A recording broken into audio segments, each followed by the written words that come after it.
Αγάπη μου, σου πήρα αυτό το σετ από κιούπελ. Όχι αγάπη μου, θέλω να ανοίξεις πρώτα το δικό σου το δώρο. Μου πήρες και εσύ.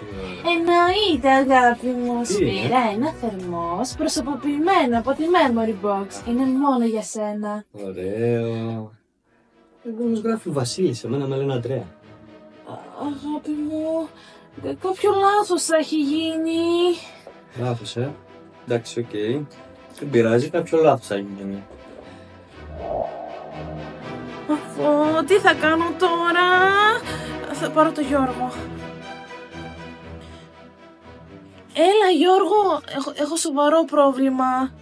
Πήγε το δώρο του Ανδρέα στο Βασίλη και το δώρο του Βασίλη στον Ανδρέα. Ναι σου λέω, ο Ανδρέας άνοιξε το δώρο του Βασίλη. Τι θα κάνω? Μα είσαι σωστός. Πώς δεν το σκέφτηκα? Εννοείται πως θα πάρω στη Memory Box, αφού έχουν άψογη εξυπηρέτηση. Θα μου κάνουνε την αλλαγή.